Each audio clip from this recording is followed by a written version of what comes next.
We go. All right. Hey, everybody. It's Amy Yannick here with Leaving in Love. I'm a certified conscious dying coach and educator and an end of life doula, and the facilitator of the What Matters Most workshop. And today I'm talking to Stephanie Royne. Did I say that right? Royne? Yeah, rhymes And with Queen. Stephanie is both my social media guru and a participant from my winter 2024 workshop. And we're Mhm. just going to chat a little bit about her experience in the workshop. I get lots of questions, and this is, I think, a good way to kind of get a participant's experience and her point of view on what it's all about. Mhm. So, welcome. Thank you. To say just a little bit about me, Stephanie, I'm her social media manager. I'm going to be 38 next week, and I have two young kids, 7 and almost 5.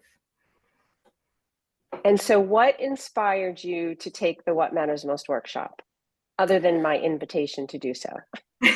I've always been one of those people where I knew today could be my last day. I'm kind of a live in the moment person, but especially having kids, being a mom, like, just knowing that something could happen and what's going to happen with your children. But then what ended up happening was last year was kind of this.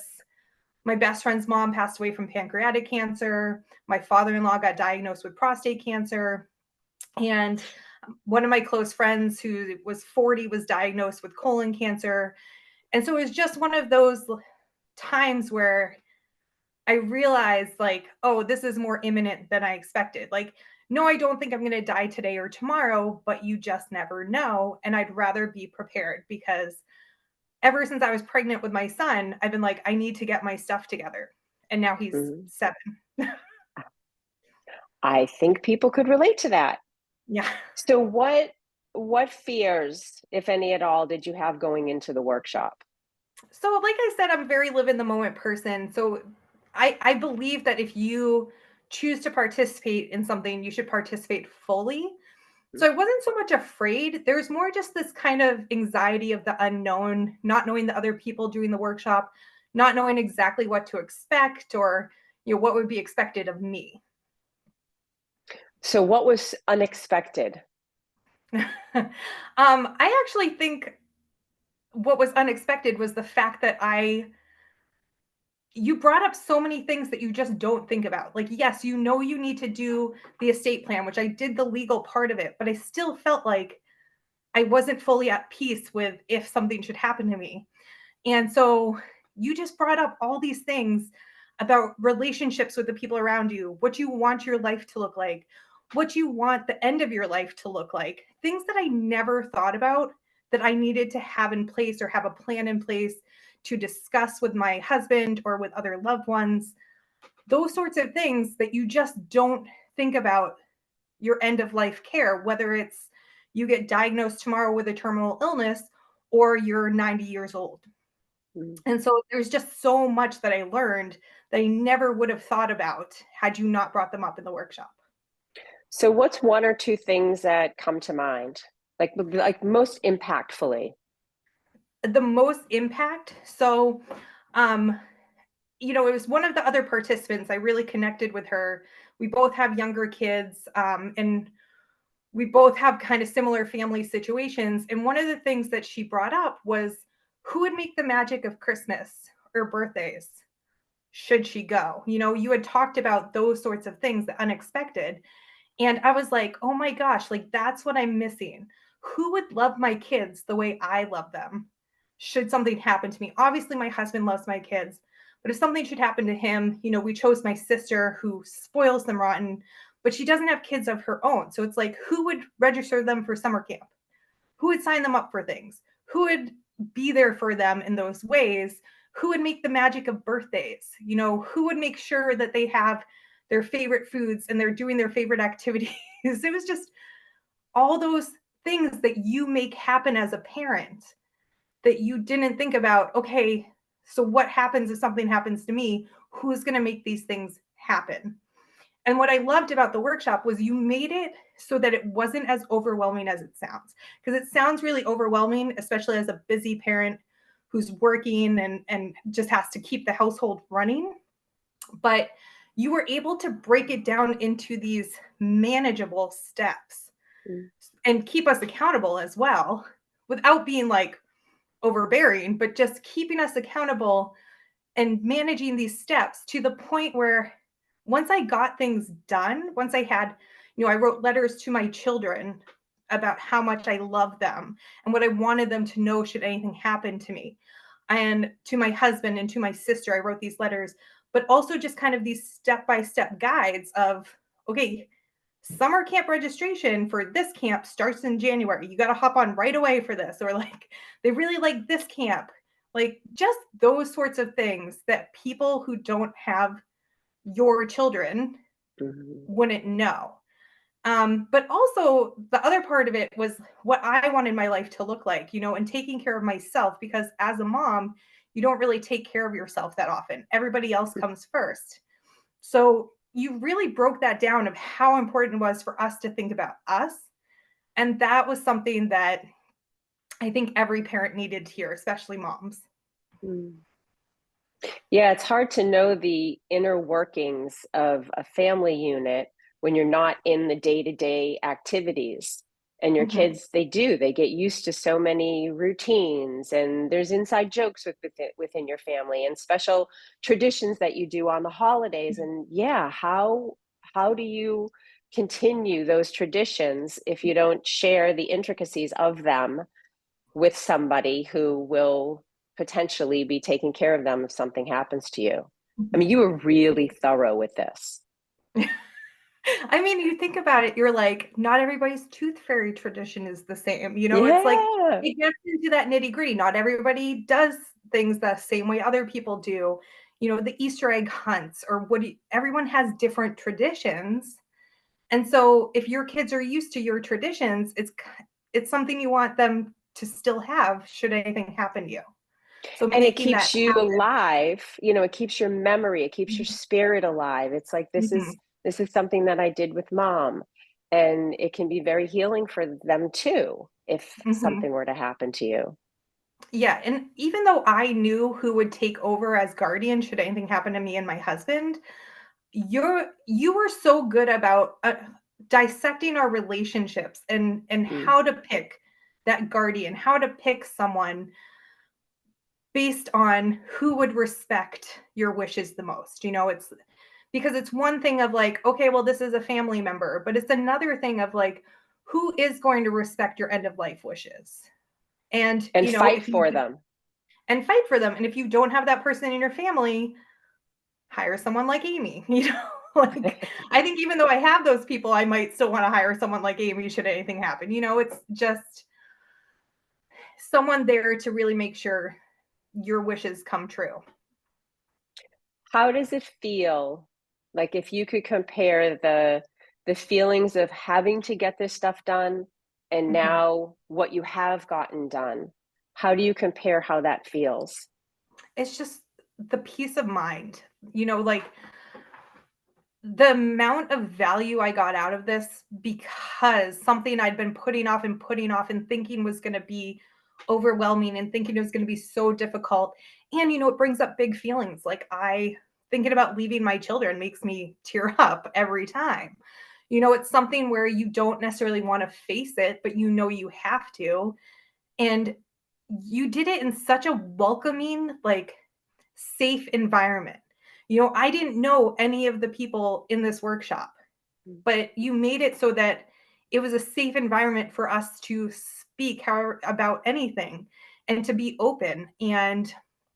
Um, and that just brought me such peace of mind because not only was I able to talk about things that I didn't necessarily talk about with my loved ones, which, not things that I need to talk to them about, but just like the feelings behind things that are harder to talk to your loved ones about.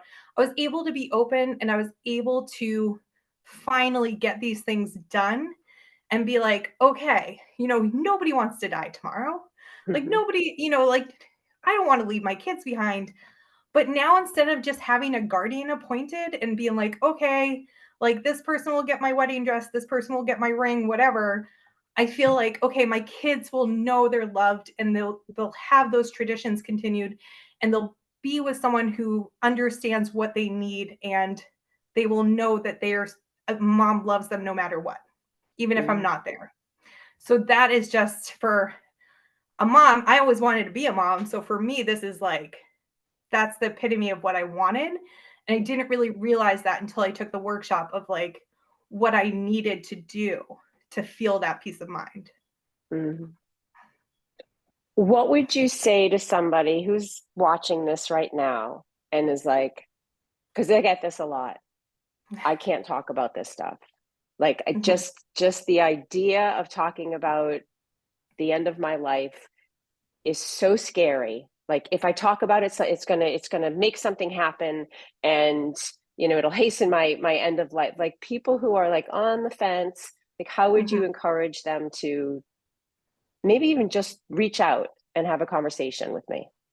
So I think that one of the great things about the workshop is that you don't push. And even just having a conversation with you, looking on your website, reaching out to you, emailing you, you're not pushy. Somebody could come on this workshop and not talk the majority of the time. They could just That's true. listen and do everything kind of on their own and kind of open up. Like you handle the big emotions. You understand this is hard, and you do it in a way where it doesn't feel as hard. It feels Mm, easier, like you have someone supporting you through this. And like I remember I had a question about something. I wasn't sure about one of kind of the homework assignments we had. And you just got on the phone with me and you kind of walked me through it. And you talked me through it all, and then I was like, "Oh, okay, this is not as difficult as I thought," cuz I'm also an overthinker, so sometimes, I get way into it and then I can't pull myself out. But I think people who they're not ready, they need to know that nobody's ready. I'm not ready to die tomorrow. I want to see my kids grow up. I want to be a grandmother, but it's necessary. Everyone needs to do this, whether you have kids or not. If you're an adult, maybe you own your own business, maybe you have pets that would need a guardian.